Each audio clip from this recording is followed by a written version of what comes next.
Viewers for mine of knowledge, अस्सलाम वालेकुम। एक दफ़ा का जिक्र है, एक दाना शख्स हुआ करता था।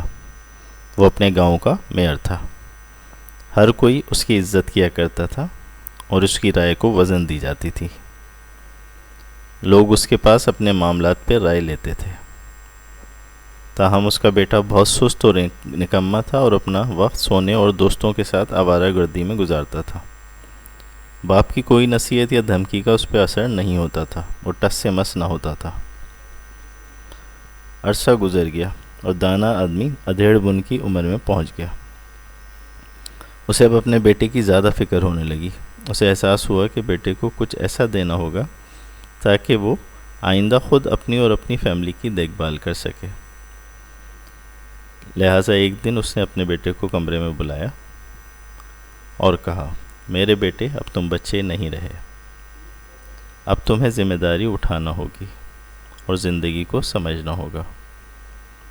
मैं चाहता हूँ कि तुम अपनी ज़िंदगी का हकीकी मकसद जानो, और अगर एक बार ये बात जान लो तो हमेशा याद रखो, और फिर तुम हमेशा के लिए खुशी और भरपूर ज़िंदगी गुजारोगे।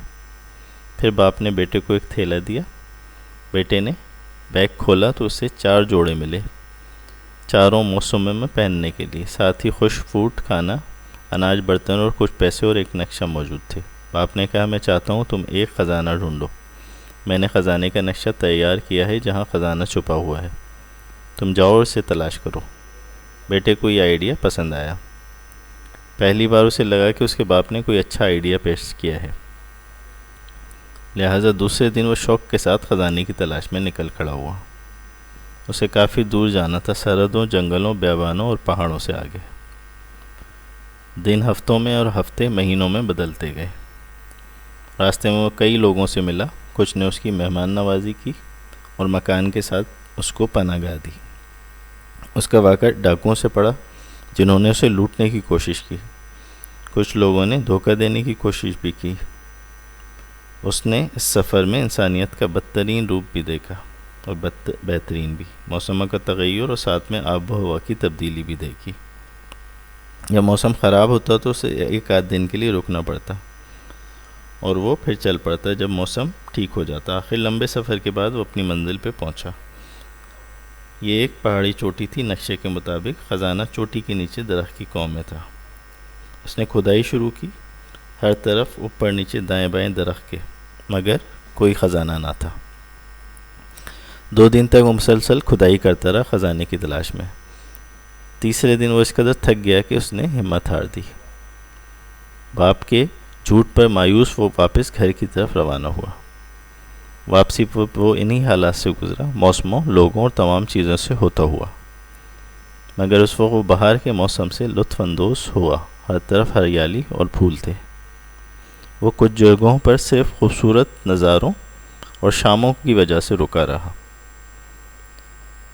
अब क्योंकि खाना और पैसा ख़त्म हो चुका था तो उसने शिकार करना सीखा और खाने का इंतज़ाम करना सीखा। उसने कपड़े सीना पहली बार सीखे और अपनी पनाहगाह का इंतज़ाम किया। उसने वक्त के तय्युन का इल्म हासिल किया, सूरज की पोजीशन देखते हुए, और उसके मुताबिक अपने सफ़र को जारी रखने का हुनर भी जाना। उसने जंगली जानवरों से हिफाजत करना भी सीख लिया। उन लोगों से मिला जिन्होंने उसे जाते हुए मदद की थी और उनकी किसी न किसी तरह से मदद की एहसान चुकाने के लिए। उसने उन लोगों की अच्छाई महसूस की, एक मुसाफिर की जिसके पास देने के लिए कुछ ना हो। जब वो घर पहुंचा तो उसे पूरे 2 साल हो चुके थे। वो सीधा वालिद के पास पहुंचा और बोला, अब्बा जान। वालिद साहब फौरी खड़े हुए और उसे गले से लगाया वालहाना अंदाज में। बेटे, तुम्हारा सफ़र कैसा रहा? क्या तुमने ख़जाना पा लिया? वो बोला, अब्बा जान, मेरा सफ़र बहुत खुशगवार था, मगर मुझे माफ़ कीजिए, मुझे कोई ख़जाना ना मिल सका। शायद कोई पहले ही ले गया था। वो ख़ुद अपनी बात पर हैरान था।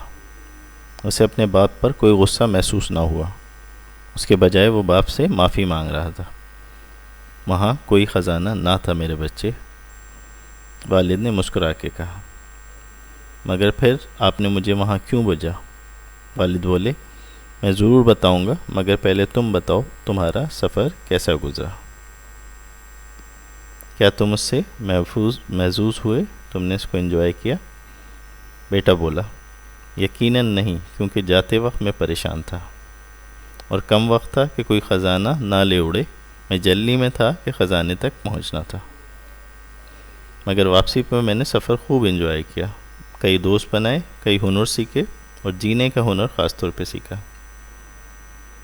میں نے بہت کچھ سیکھا اور میں نے اپنے سفر کی تمام تکالیف اور تھکان کو بھول گیا۔ بالکل میرے بیٹے، میں تمہیں مقصد کے ساتھ زندگی گزارنے کا ہی سبق دینا چاہتا تھا، باپ بولے، مگر آپ اپنے مقصد کے بارے میں پریشان رہو گے تو زندگی کے اصل خزانے سے محروم رہو گے۔ زندگی کا مقصد بھی رکھو اپنے ذہن میں اور پریشان ہوئے بغیر زندگی سے لطف اندوز ہو، یہی سب سے اہم بات ہے۔ زندگی کا مقصد یہی ہے کہ آپ تمام ایکسپیرینس اور تجربات کو حاصل کریں اور پھر بغیر کسی خوف اور بغیر کسی پریشانی کے اس کو گزاریں بہترین طریقے سے۔